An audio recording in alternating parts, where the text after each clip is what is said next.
I'm so thankful to be here. I don't deserve to be here. I want to clear something up because Rob thought y'all might have gotten the wrong impression. I just want to make sure something's really clear. Last night when they were going over our cash flow, I was doing this, and Rob leans over and he goes, "They're going to think you're saying we're number one." And that's not at all what I was saying. I was saying it wouldn't be true and it wouldn't be so if it wasn't for God, and I was just giving him all the credit. So I just wanted to clear that up.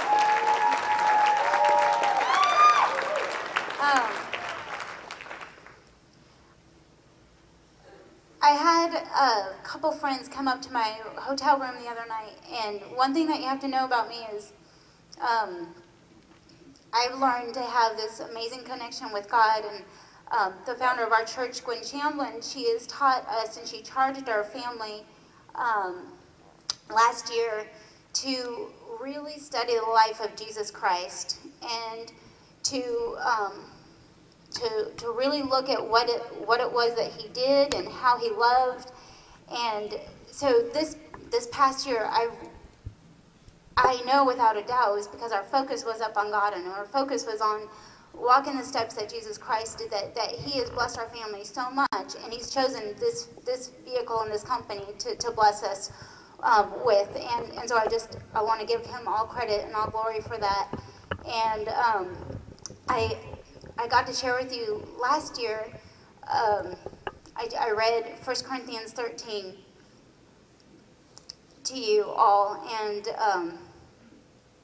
this year I get to say it to you because I've been really focused on what that description of love, what that measuring, that definition of love that God has given us.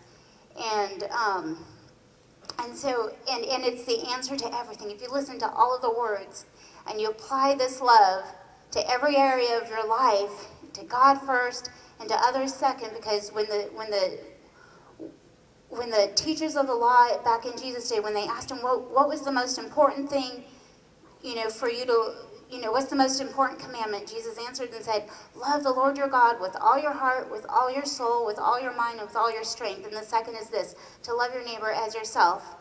And if you use that love and you love others as you love yourself, and you apply that to any business, any area of your life, you will succeed because you're not doing it out of selfish ambition.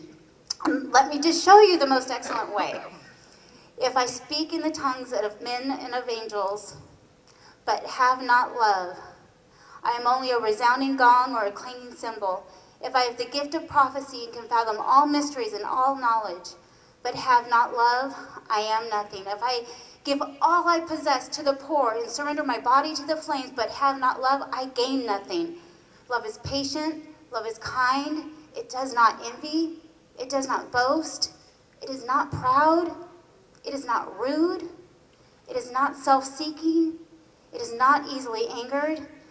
Love does not keep a record of wrongs. Love does not delight in evil, but rejoices with the truth. It always protects, always hopes, always trusts, always hopes, and always perseveres. Love never fails. This love will not fail. So this love applied to anything. When you go and you meet with a client, if you're not doing it out of selfish ambition, if you're working this business because you love what is good and you hate what is evil, God will honor that and God will bless that.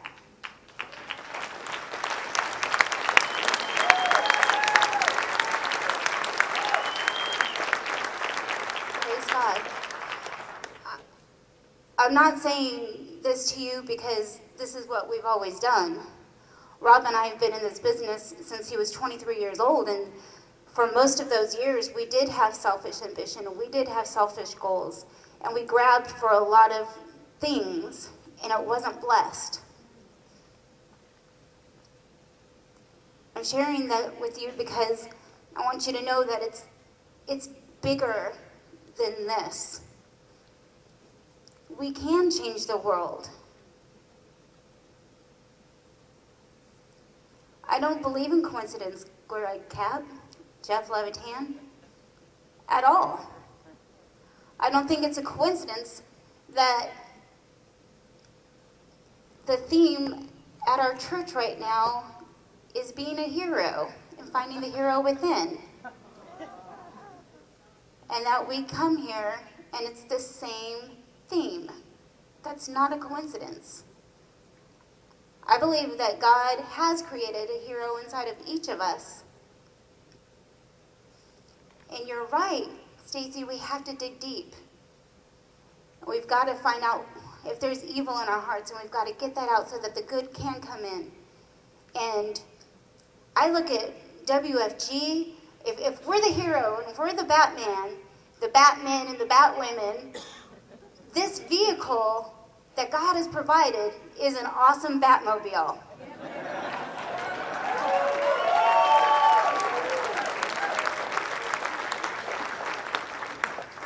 A lot of you are familiar with, even if you don't go to church, and trust me, you're probably better off if you just stick to reading the Word than some of the messages you might get at those places. If they're teaching it and they're not walking it, it's in Philippians, and it's Philippians 4:13, and I bet somebody could shout it out. You probably all know it. I can do everything through Him who gives me strength. Yes? Are you familiar with that? Well, remember I said I had a couple friends up in my room the other night, and we were reading through Philippians. It's the funnest thing. I totally suggest you to go right back to your room and do that. And the awesome thing is that in the world, it's talking about I can do all things through Him who gives me strength, or I can do everything. And it's like they're trying to use it as like I can get that car, or I can get that position, or I can get that raise, because, God gives me strength. But what Paul was saying, listen to this. This is awesome. This will give you a raise. I am not saying this because I am in need, for I have learned to be content, whatever the circumstances. I know what it is to be in need. I know what it is to have plenty. I have learned the secret of being content in any and every situation, whether well-fed or hungry, whether living in plenty or in want. I can do everything through Him who gives me strength. So it's not, the power in that is not to use that strength to get more. Because that's just going to leave you with a continual lust for more. It's being content with what God has already given you. And it wasn't until Rob and I gave this business up to God, because it was an Isaac in our life, and it was something that we ran after. And it wasn't until we said, oh God, thank you for this company, but we give it back to you to do with whatever it is that you want. And we're content if that means you're going to take it away. It doesn't have our heart. We love you, God, and we love you more than anything on this earth. That God has come back and blessed it. You've seen. Those are just, the awards that were up here last night are just a physical representation of the blessings that God has done in our family's lives. And I would be remiss if I didn't share that with all of you, because that has been the secret that our family has found, and I just wanted to share that secret with you. God bless.